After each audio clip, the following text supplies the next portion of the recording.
अज़ीज़ तालिबात अस्सलाम वालेकुम। अभी तक हमने अरबी ज़बान के जो पहला सबक है आयातुम मिनल कुरान का एक हिस्सा पढ़ लिया है। आज की क्लास में हम उसका दूसरा हिस्सा कवर करने की कोशिश करेंगे।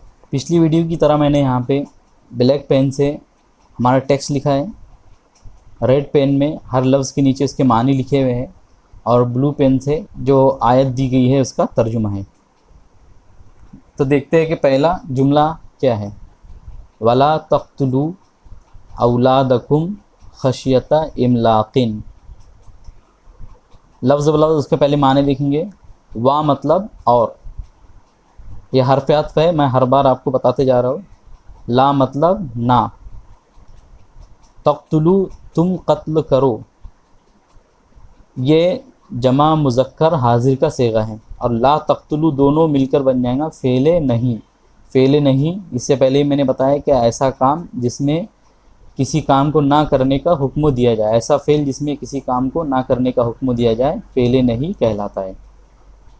औलादकुम, औलाद को, कुम तुम्हारी, कुम मतलब होता है तुम्हारा या तुम्हारी, ये जमा मुज़क्कर के लिए इस्तेमाल होने वाली ज़मीर है।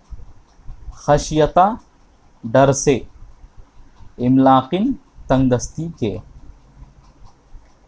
यहाँ पे आप देख रहे हैं कि औलादकुम जो है दाल के ऊपर ज़बर है, इसलिए कि ये तक़्तुलू का मफ़ूल भी बन रहा है। और आपको मैं बता चुका हूँ कि मफ़ूल भी हमेशा हालत नस्ब में रहेगा और हालत नस्ब में होने की वजह से इसके आखिरी हर्फ पर ज़बर आ रहा है। यहाँ पे आप देख रहे हैं कि खशियता के जो आखिरी हर्फ है ता, उस पर भी ज़बर आ रहा है, इसलिए कि ये यहाँ पे फ़ेल की वजह बता रहा है। तो अगर कोई लफ्ज़ फ़ेल की वजह बताने के लिए भी आए तो हम उसे हालत नस्ब में रखते हैं, उसे मफ़ऊल लिअजलिही कहते हैं। मफ़ऊल लिअजलिही, मफ़ऊल लिअजलिही होने की वजह से इस्म हालत नस्ब में आता है। इमलाकिन के आखिरी हर्फ पर आप देख रहे हैं कि दो ज़ेर है, इसलिए कि ये खशियता का मुज़ाफ़ इलैह है। और मैं इससे पहले बता चुका हूँ कि मुज़ाफ़ इलैह हमेशा हालत जर में आएगा। अब आइए इसका तर्जुमा देखते हैं। और तुम अपनी औलाद को तंगदस्ती के डर से कत्ल ना करो। अगला जुमला है ज़हरल फसादु फिल बर्री वल बहरी बिमा कसबत ऐदिन नास। ज़हारा मतलब ज़ाहिर हो गया, अल फसादु मतलब होता है बिगाड़, फ़ी मतलब में, अल बर्र मतलब होता है खुश्की, वा मतलब और, अल बहर मतलब होता है समंदर, बी मतलब होता है से, ये हर्फ जर है बी, और मा मतलब जो कुछ, कसबत कमाया, ऐदी मतलब हाथों ने, यदुन जमा ऐदी होता है हाथ, यदुन मतलब होता है हाथ और ऐदी उसकी जमा है। अन्नासी लोग, यहाँ पे ज़हारा का फ़ाइल अल फसादु है, इसलिए ये हालत रफ़ में आ रहा है और हालत रफ़ में आने की वजह से इसके ऊपर पेश लगाए है। फ़ी मतलब में, और फ़ी जो है वो हर्फ जर है और इसी वजह से इसके बाद का आने वाला इस्म हालत जर में आ रहा है और हालत जर में आने की वजह से इसके आखिरी हर्फ पर ज़ेर लग रहा है। वाह मतलब और, इससे पहले मैं बता चुका हूँ कि हर्फ आत्फ़ है। अल बहरी, ये भी इस्म हर्फ जर के बाद आ रहा है, इसलिए इसके आखिरी हर्फ पर ज़ेर लगेगा। अल बहर मतलब समंदर। बी मतलब से, बी भी हर्फ जर है। माँ मतलब जो कुछ, कसबत कमाया, ऐदी यदुन जमा ऐदी मतलब होता है हाथ, अन्नासी मतलब लोग।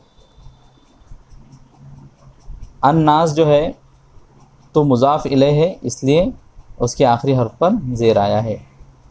तर्जुमा करेंगे इसका। समंदर और खुश्की में लोगों के हाथों की कमाई की वजह से बिगाड़ बर्पा हो गया।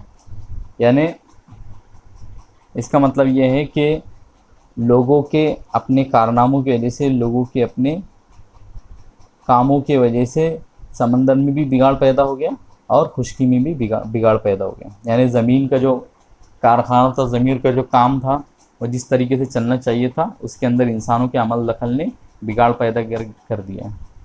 अगला जो जुमला है, वला तलमिज़ु अनफुसकुम वला तनाबज़ु बिल अलक़ाबी।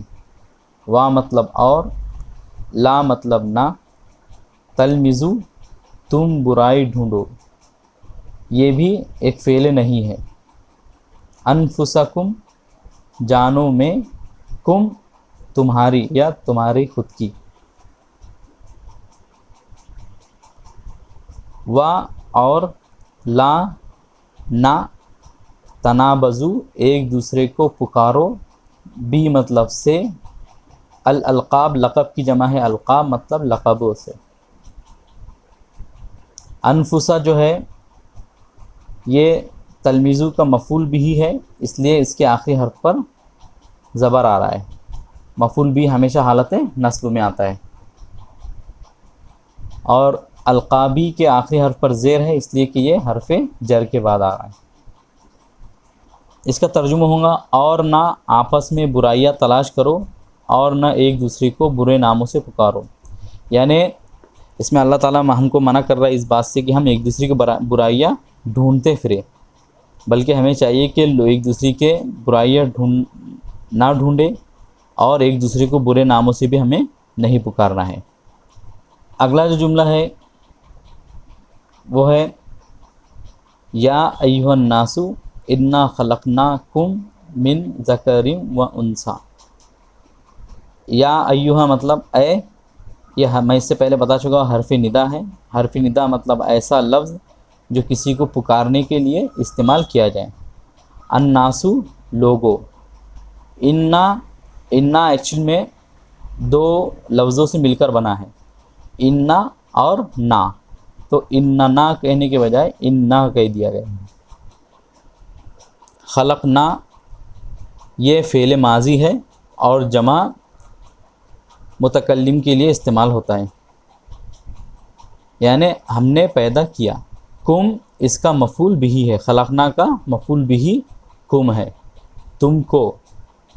मिन से, मिन हर्फ जर है, इसीलिए इसके बाद के आने वाले जो इस्म है वो दोनों हालत जर में है, इसलिए हालत जर में आने की वजह से उनके आखिरी हरूफ पर ज़ेर लगा है। ज़करिन मतलब मर्द, वा मतलब और उनसा मतलब होता है औरत। तर्जुमा क्या होगा इसका, ऐ लोगो हमने तुम्हें मर्द और औरत से पैदा किया।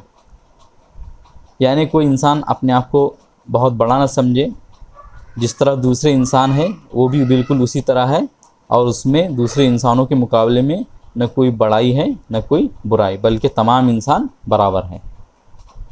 12वां जो जुमला है, वह अल लैसा लिल इंसानी इल्ला मा सहा। वा मतलब और, अन मतलब ये के, लैसा मतलब नहीं है, ली मतलब लिए। ली हर्फ जर होता है, इसलिए इसके बाद का आने वाला इस्म हालत जर में होगा, और हालत जर में आने की वजह से यहाँ पे आप देखते हैं कि इंसान का जो नून है उसके आखिरी उस पर ज़ेर आया है। लिल इंसानी लिए इंसान के, इल्ला सिवाय, माँ जो कुछ, सा वो कोशिश करे। और ये के तर्जुमा ये होगा उसका, और ये के इंसान के लिए उसकी कोशिश के सिवा कुछ नहीं, यानी इंसान को उसका कोशिशों का ही फल मिलेगा और उसकी कोशिश के नतीजे में ही उसे कामयाबी और नाकामी का सामना करना पड़ेगा। आखिरी जुमला है आज के सबक का, फ़मन यामल मिस्काला ज़र्रतिन खैरन यराहु। फ़ा मतलब तो, फ़ा भी हर्फ अत्फ़ होता है। फ़ा मतलब उसका तर्जुमा करते हैं हम तो से। मन मतलब जो, यामल अमल करेगा। यामल फ़ेल मुज़ारे है जो वाहिद मुज़क्कर के लिए इस्तेमाल होता है, और इसका हम तर्जुमा यामलु मतलब करता है या करेगा दोनों से कर सकते हैं, लेकिन यहाँ पे हम उसका तर्जुमा करेंगे अमल करेगा। मिस्काला बराबर, ज़र्रतिन ज़र्रे के, खैरा खैरन मतलब होता है भलाई, यरहू वो उसे देखेगा। मिसकाला जो है ये यामल का मफूल बिही है, इसलिए इसके आखिरी हर्फ पर ज़बर आया है। और ज़र्रतिन के जो ता पर हम देख रहे हैं कि दो ज़ेर आया है, इसलिए कि ये मुज़ाफ़ इलैह है मिसकाला का। खैरन भी यामल का मफूल बिही है, इसलिए इसके आखिरी हर्फ पर हम देख रहे हैं कि दो ज़बर आए हैं। यरहू वो उसे देखेगा, यरहू का मफूल बिही हु है, इसलिए ये हालत नस्ब में है ज़मीर। तर्जुमा इसका होगा तो जो ज़र्रा बराबर भी भलाई करेगा तो वो उसे देखेगा। यानी हमें अपनी भलाई को न छोटा समझना चाहिए न बड़ा समझना चाहिए, न हमारे कामों को छोटा और बड़ा समझना चाहिए, बल्कि हम जो कोई भी अमल करेंगे वो हमें क़यामत के दिन देखने को मिलेगा। मुझे उम्मीद है कि आपका आज का सबक समझ में आ गया होगा। अगर आप लोगों को कोई सवाल हो तो हमसे ज़रूर पूछें। मिलेंगे आपसे अगली वीडियो में। अस्सलाम वालेकुम।